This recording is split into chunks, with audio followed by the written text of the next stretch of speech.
आज की कहानी साइंस फिक्शन है, जहाँ पर हम देखते हैं कि अचानक से अर्थ के ऊपर एक वर्म होल आ जाता है, जिसके चलते पूरा अर्थ समय में यात्रा करते हुए लाइट स्पीड से ट्रैवल करती है और सीधा एक दूसरे गैलेक्सी में जा पहुँचती है। अब ये घटना क्यों हुई, कैसे हुई और इसी के साथ जो इंसान धरती पर रह रहे थे उनके साथ क्या हुआ, यही हम इसी कहानी में देखेंगे। मूवी की शुरुआत में हम मेन कैरेक्टर कुलीन को देखते हैं, जो उसकी कंपनी में न्यू ईयर पार्टी एंजॉय कर रहा होता है। लेकिन इसी दरम्यान कंपनी की बिल्डिंग में अचानक से भूकंप आने लगता है। अब सभी लोग बाहर आ जाते हैं तो उन्हें आसमान में एक वर्म होल बना हुआ दिखाई देता है, जो तेजी से आकार में बढ़ रहा था और सारी चीजें अपने अंदर खींच रहा होता है। अब देखते ही देखते सारे लोगों के साथ ये अर्थ भी उस वर्म होल में खींची चली जाती है। अब इसी के 1 साल बाद का सीन हमें दिखाया जाता है, जहाँ पे कुलीन अब एक शेल्टर में होता है। अचानक से उसकी आंख खुलती है। होश आने के बाद उसे कुछ भी याद नहीं था, लेकिन तभी उसे एक विजन आने लगता है, जहाँ पे वो एक आदमी को देख रहा होता है। उसे कुछ भी समझ नहीं आता।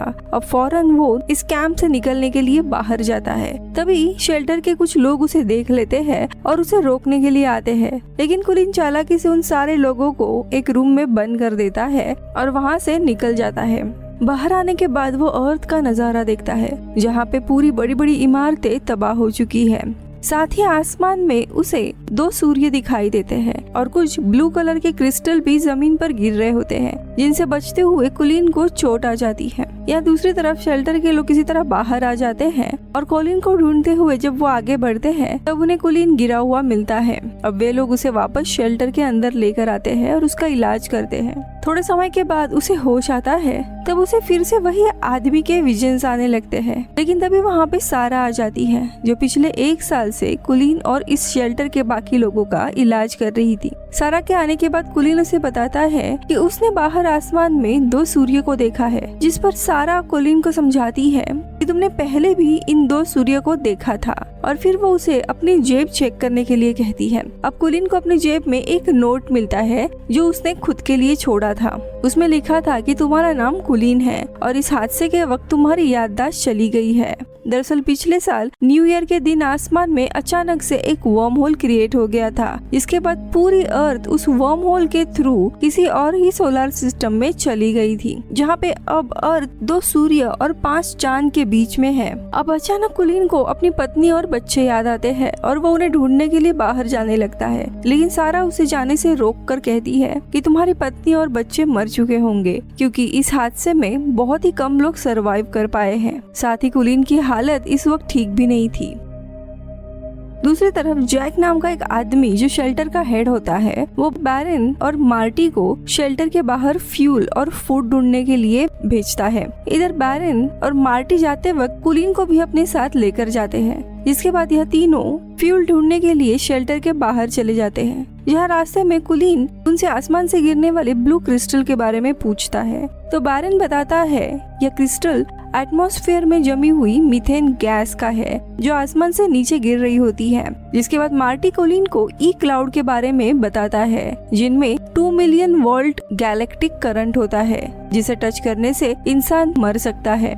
अब इन्हीं बातों के दरमियान तीनों भी एक बिल्डिंग के अंदर आते हैं, जहाँ पे बैरन और मार्टी फूड ढूंढते हैं। वही कुलीन फ्यूल ढूंढने के लिए बेसमेंट के अंदर जाता है, लेकिन तभी वहाँ पे उसे एक लड़की की लाश दिखाई देती है, जिसे देखकर कुलीन को हादसे से पहले के कुछ फ्लैशबैक दिखाई देने लगते हैं। इसी दरमियान बेसमेंट के अंदर जोई नाम की लड़की आती है, जो कुलीन पर गन पॉइंट करके उसके बैग को लेकर वहाँ से भागने लगती है। कुलीन को होश आता है और वो भी उस लड़की यानी जोई के पीछे भागने लगता है। इधर कुलीन की आवाज सुन के बैरन और मार्टी भी वहाँ पे आ जाते हैं, लेकिन तभी वहाँ पे ई क्लाउड आ जाता है, जो कुलीन को टच करने ही वाला होता है कि तभी मार्टिन कुलीन को धक्का दे देता है, जिससे ई क्लाउड मार्टिन को छू जाता है, जिसकी वजह से मार्टिन की वही मौत हो जाती है। इधर जोई कुलीन का बैग लेकर भाग रही होती है।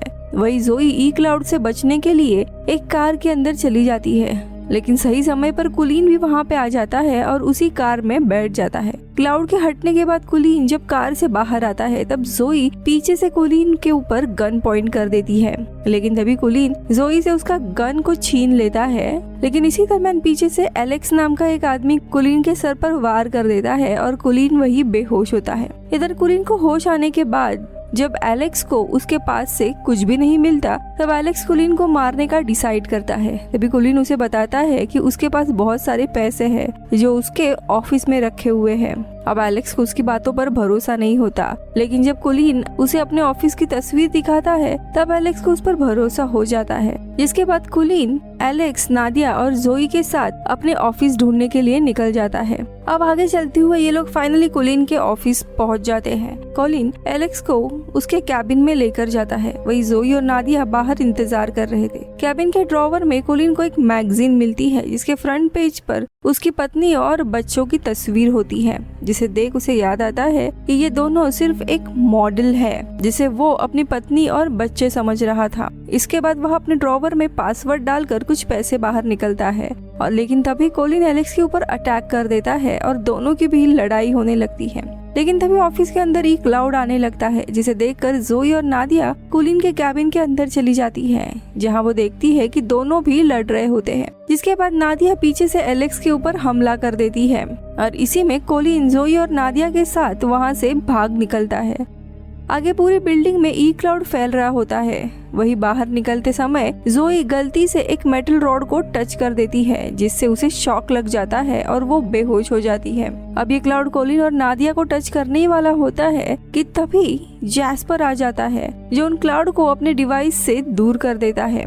जिसके बाद कोलिन जैस्पर से कहता है कि तुम्हें मैं जानता हूँ, मैंने तुम्हें अपने विजन में देखा था। जिसे सुनकर जैस्पर को कोलिन की बातों पर यकीन नहीं होता। तब काफी सोचने के बाद कोलिन एक थ्योरी पर आता है और कहता है जब हम वर्म होल के थ्रू स्पेस और टाइम से गुजरकर दूसरे सोलर सिस्टम में आ गए, जिसके वजह से शायद मुझ में फ्यूचर के इवेंट्स देखने की एबिलिटी आ गई होगी, इसीलिए मैं अक्सर तुम्हें अपने विजन्स में देखा करता हूँ।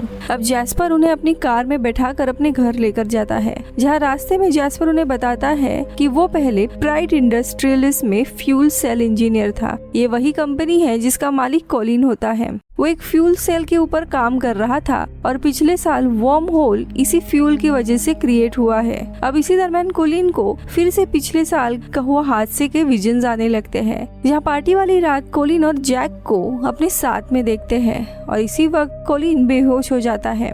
वही दूसरी तरफ शेल्टर के ऊपर की बिल्डिंग पर बहुत सारी जमी हुई मीथेन गैस गिर रही होती है, जिसकी वजह से उनका शेल्टर कभी भी टूट कर गिर सकता है। इसीलिए सारा जैक को ये शेल्टर छोड़कर कहीं और मूव होने के लिए कहती है। अब नेक्स्ट सीन में कोलिन को जब होश आता है तब वह जैस्पर को बताता है कि उसने जैक को अपने ऑफिस में देखा था। तब जैस्पर कोलिन को एक्सप्लेन करता है कि हो सकता है कि शायद तुम 2 डायमेंशन के बीच के टाइम लूप में जी रहे हो, जिसकी वजह से तुम मुझे और अपने आप को एक साथ देख पा रहे हो। इसके बाद जैस्पर कोलिन से पूछता है कि हादसे से पहले क्या तुम फ्यूल सेल के वर्किंग प्रोटोकॉल पर काम कर रहे थे। इसपे कोलिन बताता है कि हाँ, मैं उस फ्यूल सेल पर काम कर रहा था और वह फ्यूल मेरे ही ऑफिस में है। इसके बाद जैस्पर कोलिन से कहता है कि अगर वो फ्यूल मिल जाए तो मैं उस फ्यूल से दोबारा एक वर्म होल क्रिएट कर सकता हूँ। इसके मदद से हमारा अर्थ वापस से हमारे ही सोलर सिस्टम में चला जाएगा। इसके चलते हम वापस अपने टाइमलाइन में पहुँच जाएंगे। आगे जैस्पर कोलिन से पूछता है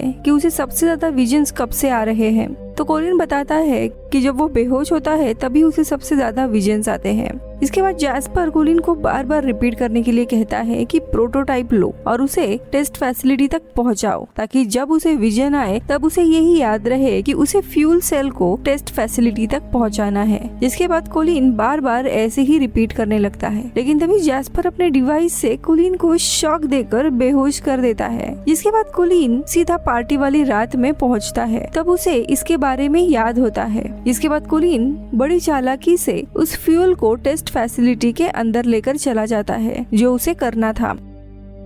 अब कुछ देर के बाद जब कोलिन को होश आता है तब वह जैस्पर को बताता है कि उसने फ्यूल को सक्सेसफुली टेस्ट फैसिलिटी तक पहुंचा दिया है। पर तभी जैस्पर बताता है कि इस वक्त फैसिलिटी की पावर सप्लाई कम नहीं हो रही और फ्यूल सेल को ऑन करने के लिए उसे बहुत सारे फ्यूल चाहिए होगी, जिससे वहाँ इलेक्ट्रिसिटी जनरेट कर फ्यूल सेल को ऑन कर सके। जिसके बाद रेडियो मिलते ही कोलिन रेडियो को शेल्टर के फ्रीक्वेंसी से मैच करता है और बार बार सारा को बुलाने लगता है। सारा कोलिन को को रिप्लाई देती है। तब कुलीन उसे सारी बात बताता है और उसे कहता है मुझे बहुत ही ज्यादा फ्यूल की जरूरत है जिससे हम फ्यूल सेल को ऑन कर पाएंगे और अपने घर वापस लौट सकते हैं। लेकिन कुलीन किसी तरह से जैक को कन्विंस कर लेता है, जिसके बाद वह फ्यूल लेकर कुलीन के पास जाने के लिए मान जाता है। इधर कुलीन, जोई और नादिया टेस्ट फैसिलिटी के लिए निकल जाते हैं, लेकिन ई क्लाउड की वजह से रास्ते में इनकी कार का एक्सीडेंट हो जाता है, जिसकी वजह से जैस्पर की वही मौत हो जाती है।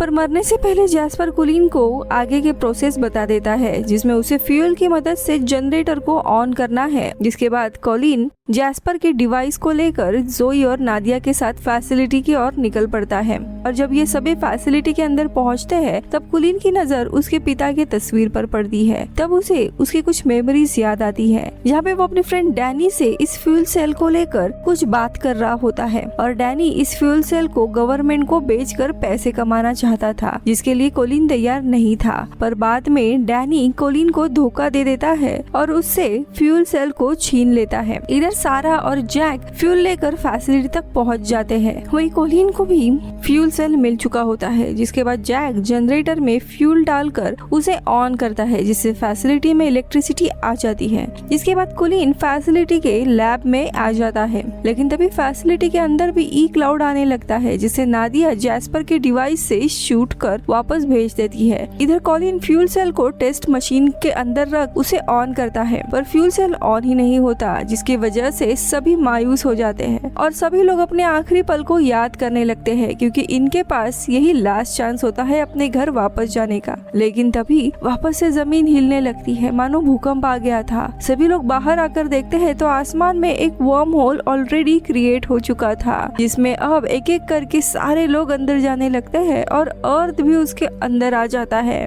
और इसी तरह वापस अर्थ वर्म होल से ट्रैवल करते हुए अपने ही सोलर सिस्टम में पहुंच जाता है। अब मूवी के लास्ट सीन में हम कुलीन को फिर से पिछले साल की पार्टी वाले दिन देखते हैं। कुलीन से जब उसका दोस्त डैनी मिलने आता है, तब कुलीन उसे एक पंच मारता है, क्योंकि वो आगे चलकर ये प्रोजेक्ट गवर्नमेंट को बेचने वाला था। अब वहाँ से जाने के बाद वो एक कैब के पास जाता है, जहाँ पे वो देखता है जोई नादिया से उसकी पर्स छीनने की कोशिश कर रही होती है। इस टाइमलाइन में ये दोनों भी एक दूसरे से मिले नहीं हैं, पर तभी कुलीन वहाँ पे आ जाता है, जो जोई को ऐसा करने से रोक देता है और यहीं पर मूवी खत्म होती है। मैं मिलती हूँ अगले वीडियो में, तब तक के लिए बाय बाय। दोस्तों, आप हॉलीवुड एक्सप्लेन इन हिंदी यानी इस चैनल को सपोर्ट कर सकते हो मेंबरशिप ज्वाइन करके जस्ट फॉर 29 रुपीज में, या फिर वीडियो को सुपर थैंक्स भी दे सकते हो। Thank you so much.